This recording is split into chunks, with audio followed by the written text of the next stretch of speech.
Hello and welcome to the Professional Amateur, episode 4.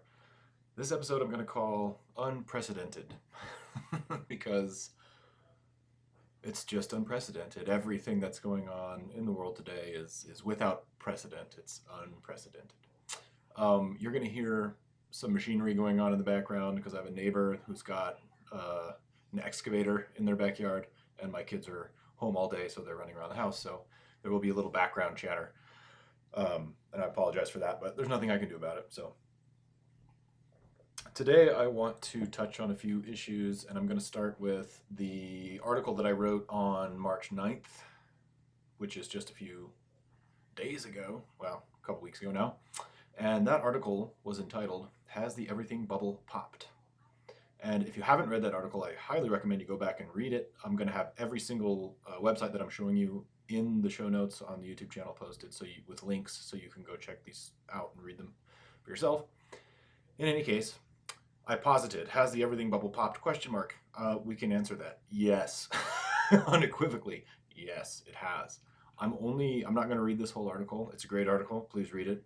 I'm only going to come down to this last paragraph and read this out loud. Has the everything bubble finally popped? I think yes. It looks as if it has begun, but the central bank and government intervention in the markets in the days to come will be without precedent. Will they be able to save the stock market, bail out the whole world, and keep enough money in the system for people to keep making their debt payments on time? No. I think we've answered that. No. Maybe for a little while longer, but they will cause a crisis in faith in the system as a whole. When public confidence is lost, no amount of magical credit creation will put the system back together again. I didn't realize when I was writing this that it would happen in the next couple of weeks, but it did. And I'm going to show you a few things. This is now during the coronavirus, and I just want to first say, no disrespect to the coronavirus. It's something that's a problem. But what is also a major problem is what we're having happen right now with both $2+ trillion stimulus package being passed in Congress and the Federal Reserve basically going crazy, bailing out everything and everyone. This is going to change the whole world, basically. And it's going to affect how much your money is worth, how much goods cost. This is huge, so you need to pay attention. And the devil is in the details. So I'm going to basically close out with my article, which please go and read that. I wrote that article here on March 9th. Right after that, we had some ups and downs, but the stock market continued to crater down. And it's popped up a little bit in the short run, right? But I don't think that's going to last. But anyway, I'll get into the details of that in a moment. The first thing I wanted to touch on was the Federal Reserve response. I'm only going to touch on the Federal Reserve response on this video because there's way too much going on right now for me to touch on everything. And I want to stay detailed at describing just what the Federal Reserve response to this crisis has been. So I'm going to start with that.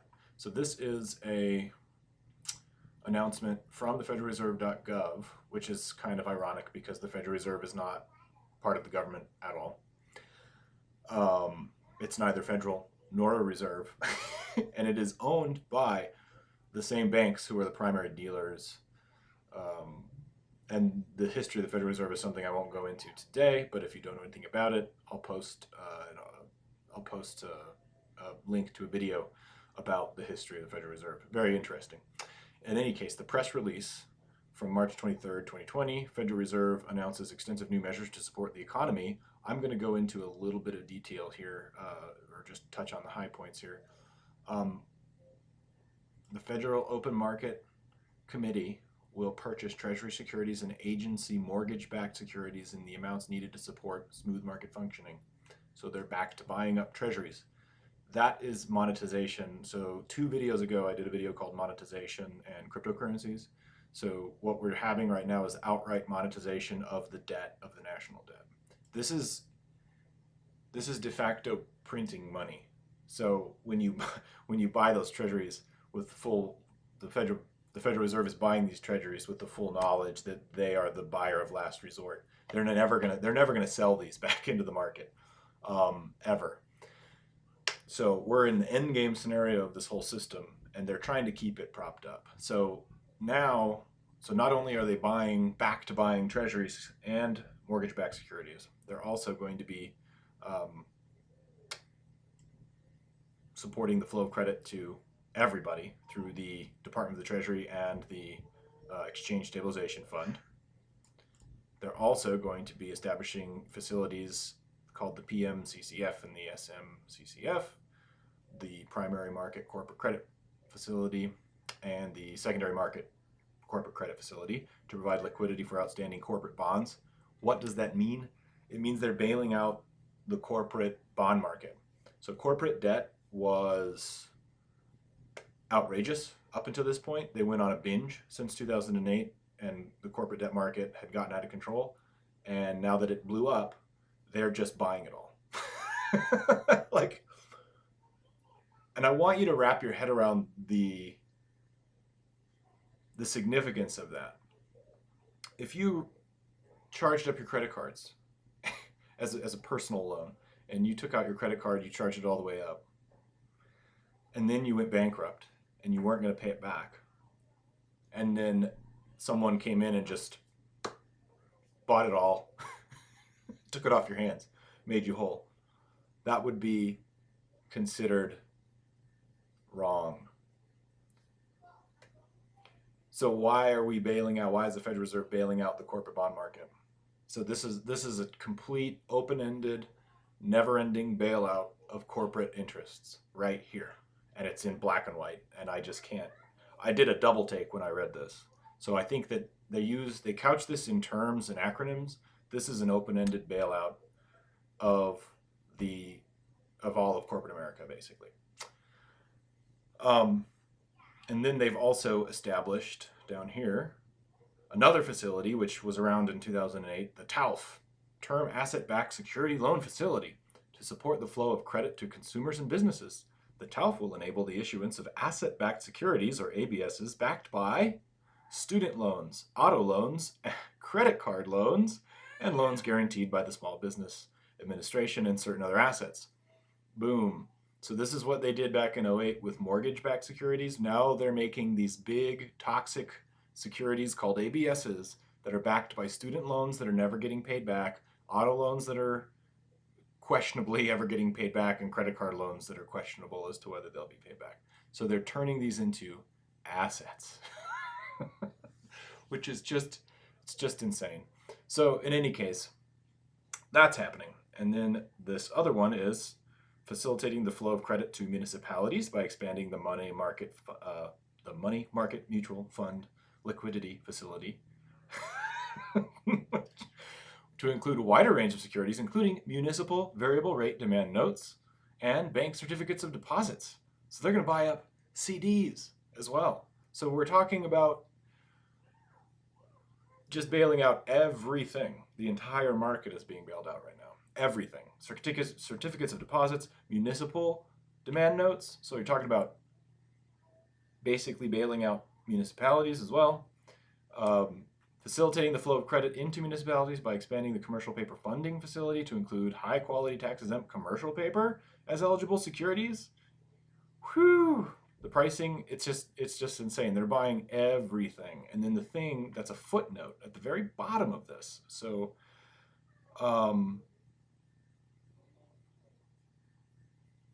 these actions augment the measures taken by the Federal Reserve over the past weeks to support the flow of credit to households and businesses.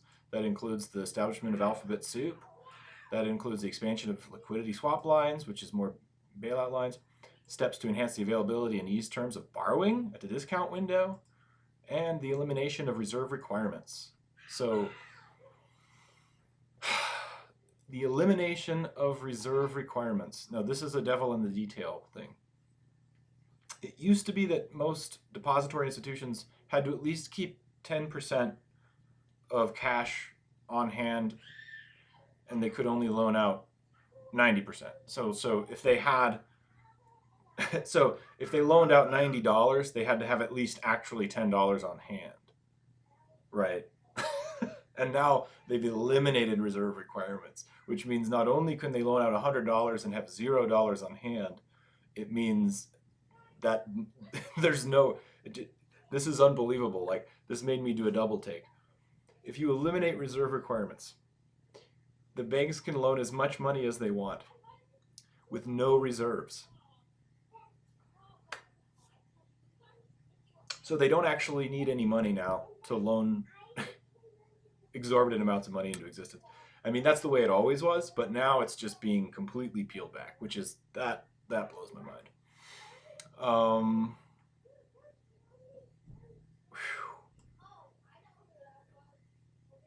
Yeah, this is just, it's insane.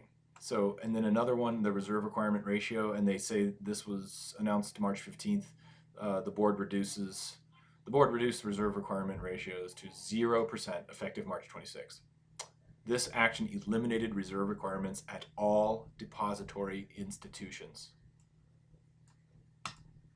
That means anywhere that holds money, your bank has no reserve requirements on their deposits. So that means they can loan out all your money, 100% of it, and not have any money at all. So that's shocking. Like, this is beyond shocking to me. I've read this like 20 times and I'm still doing a double take, triple take, quadruple take. Like, what? No reserve requirements. So please know that the money you have in the bank has no reserve requirements on it. That's an important thing for you to know. I'm not going to tell you, I'm not giving any financial advice whatsoever. I think it's just very important for you to be aware of what's going on, because this is, as I said in my article, unprecedented. This is just without precedent. So basically, the Federal Reserve is able to create money out of nothing, buy up everything around the world, and they have just passed an arbitrary decree that banks no longer need to have any deposits in order to lend out money. You can't make it up. So now we're going to go over to the balance sheet of the Federal Reserve, which, as you might think, has skyrocketed in the past week or two. So they were, let's zoom out to the 10-year on this, or max on here. In 2008 financial crisis, they started QE1 and bought up a bunch of stuff, and then that wasn't working. So QE2 and QE3 and Operation Twist and all these other alphabet soup things happened. They increased the balance sheet, buying up all kinds of things, bad mortgages, treasury securities, all that stuff. And then they tapered all the way up until September of 19, when the repo crisis happened, because basically when you pull liquidity from the market, this was bound to happen basically. But in any case, they pulled liquidity from the market started to tank, the repo crisis happened, and then boom, it was off to the races. And then here in the last just couple weeks, my goodness, from March 4th until today, the Fed balance sheet shot up from 4.2 trillion all the way up to 5.2 trillion. So if we go to the 1 year mark, you can see it's just a hockey stick. Boom, boom, boom, boom, boom. This is going to keep going up. And so is the national debt. It's going to go. We just added 2 trillion to the national debt in a week. So it's just going to keep going up. So why is this important? This is important because I said earlier in one of my earlier videos that this is going to be inflationary.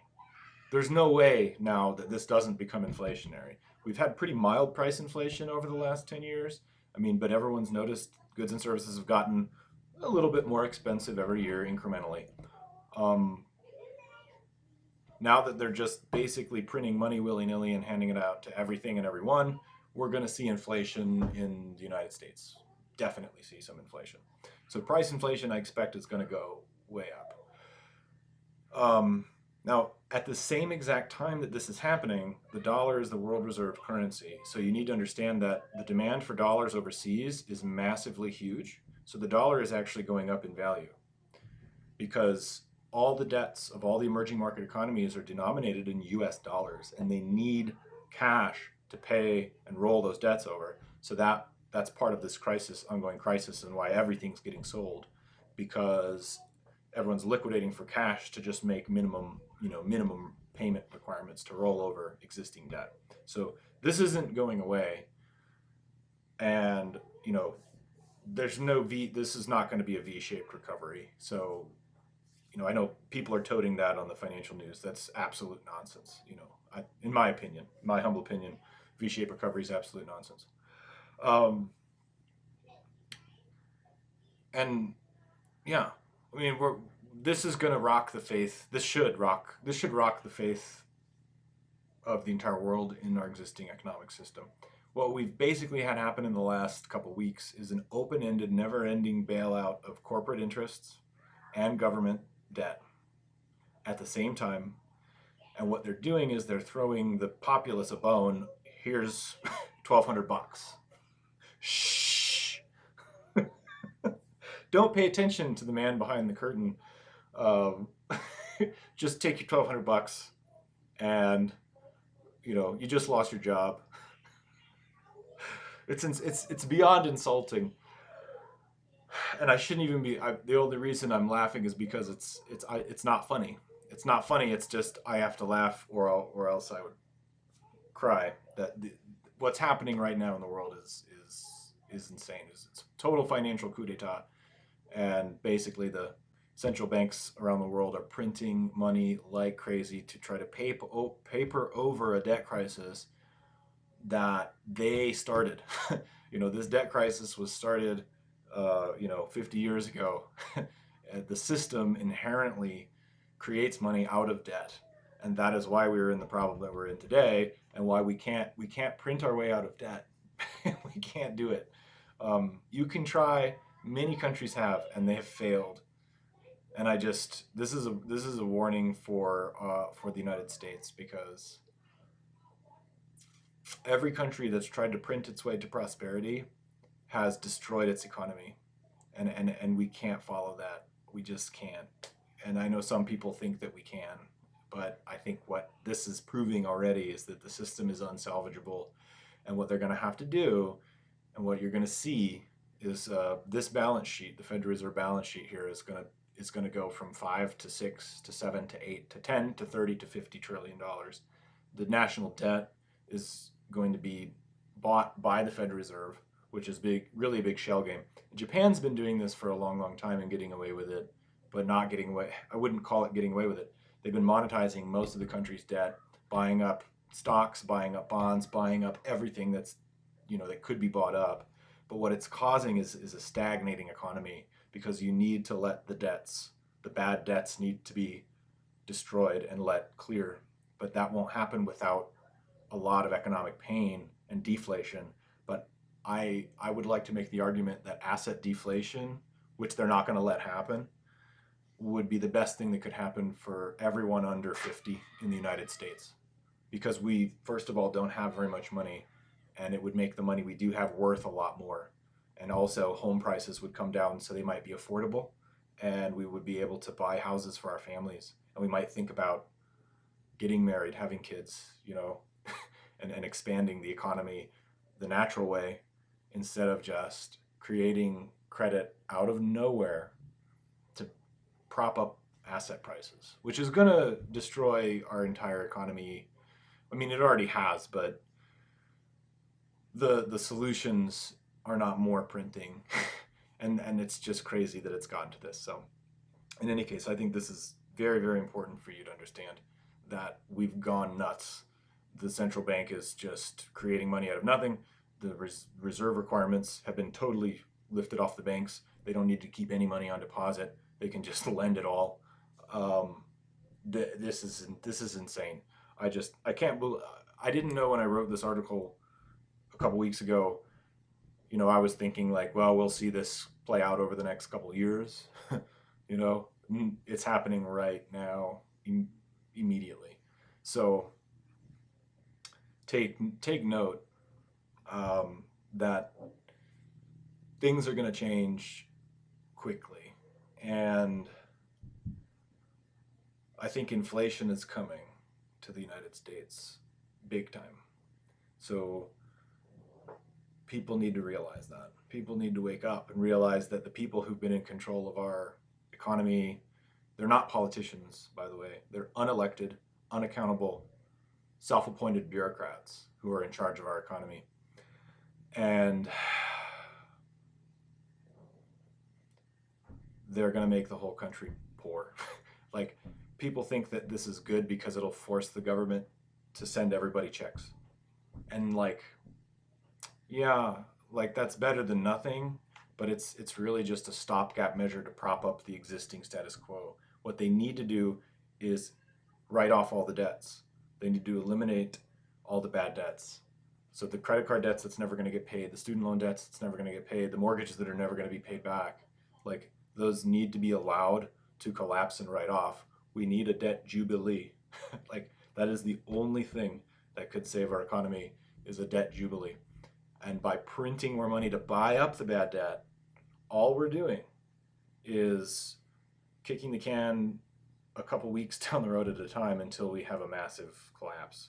And we're already there, but by stretching it out, by continuing to print money to just paper over this problem, we're going to slowly, it's just going to be a slow stagnation. We're going to have stagflation. We're going to have price inflation with a stagnating economy and high unemployment. And that's not good for anybody. It's not good for anybody. Anyway, I've been ranting a little bit. I'm going to go ahead and wrap this up. I'm going to go ahead and leave off with some positive news. And that is my suggestion for solving this mess. And that is a debt jubilee. So I'm going to read some sections from an article by Michael Hudson, a prominent economist who I follow and I've followed for years since I studied macroeconomics at university, and his ideas of a debt jubilee. And I think we need to take these ideas seriously because, well, we're forced into that corner at this point. So he makes the case in his article, and I'm just going to read a few sections of it. It doesn't have to be this way, right? This threat of a Great Depression, it doesn't have to be this way. History offers us another alternative in such situations, a debt jubilee. This is a slate cleaning, balance restoring step, and it recognizes the fundamental truth that when debts grow too large to be paid without reducing debtors to complete poverty, the way to hold society together and restore balance is simply to cancel the bad debts. And I'm gonna highlight that and repeat it. Cancel bad debts. That is the only solution to our crisis, is letting the debt deflation happen and canceling the bad debts. This would be the best thing that could happen for everyone. The word jubilee comes from the Hebrew word for trumpet, yobel. It was blown every 50 years to signal the year of the Lord, in which personal debts were to be canceled.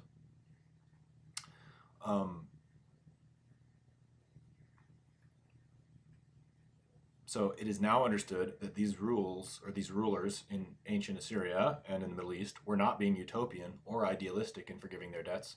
The alternative would have been for debtors to fall into bondage. Kingdoms would have lost their labor force, since so many would have been working off debts, and many debtors would have just simply run away, a lot like the Greeks did after, recently, Greeks emigrated in mass after their debt crisis. So people just leave their communities, and that's not a good solution for strong communities. So the parallels to the current moment are notable.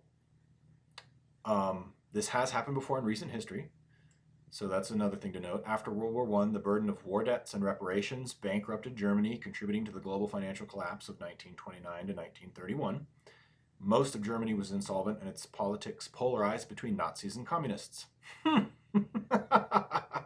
Does that not sound familiar? We all know how that ended. I'm not a Nazi or a communist, just so you know. But that's the polar extremes that we're being pushed to today. We don't need either one of those solutions. The left solution sucks and the right solution sucks. So I'm just saying that on record. America's 2008 bank crash offered a great opportunity to write down often fraudulent junk mortgages that burdened many lower income families, especially minorities. But this was not done, and millions of American families were evicted instead. The way to restore normalcy today is debt write-down. The debts in deepest arrears and most likely to default are student debts, medical debts, consumer debts, and speculative bets, margin calls. They block spending on goods and services, shrinking the real economy. A write-down would be pragmatic, not merely moral sympathy with the less affluent. So, in fact, it could create what the Germans called an economic miracle, their own modern debt jubilee in 1948, the currency reform administered by the Allied powers. So when the Deutsche Mark was introduced, replacing the Reichsmark, 90% of government and private debt was wiped out. Germany emerged as an almost debt-free country with low cost of production that jump-started its modern economy. And this happened because of a debt write-off. So critics warn of a creditor collapse and ruinous costs to government. But if the US government can finance $4.5 trillion in quantitative easing, it can absorb the cost of foregoing student and other debt. And for private lenders, only bad loans need to be wiped out. Boom, right there. You only wipe out bad loans. So much of what would be written off are accruals, late charges, and penalties on loans that have already gone bad. It actually subsidizes bad lending to leave them in place. So this is something I want to highlight. By papering over this problem and by buying up bad mortgages, we're only subsidizing bad lending practices. So in the past, the politically powerful financial sector has blocked a debt write-down. Until now, the basic ethic of most of us has been that debts must be repaid. But it is time to recognize that most debts now cannot be paid. So this is essential for you to realize, is that these debts that the Federal Reserve is printing money to buy up cannot be paid. They mathematically can't be paid. It's literally impossible. The national debt is mathematically impossible to pay. So we need to write off the bad debt. So through no real fault of the debtors in the face of today's economic disaster. So you just lost your job. What can you do about that? Nothing. It's not your fault you lost your job because the government ordered everything shut down to stop the spread of a horrible virus. That's not the fault of the debtor. So these debts shouldn't be bailed out. They should be written off completely. So I'm just going to end with debts that can't be paid won't. A debt jubilee might be the best way out. So I'm going to leave this article up in the show notes. That's my piece. That's my solution. More printing us into hyperinflation and destroying the economy to bail out corporate America and the creditors who made loans knowing full well that they probably wouldn't be paid back should not be getting bailed out at the expense of the real people in this economy who rely on those loans to buy cars, to go to school, and to do other things. We need a total reset, and we have to let bad loans go bad and give people bankruptcy protection. So that's where I'm going to leave it today. I'll leave this article in the show notes. Debt Jubilee is the only way to avoid depression. Anyway, that's all I got for today. So thank you for listening, and have a great rest of your day.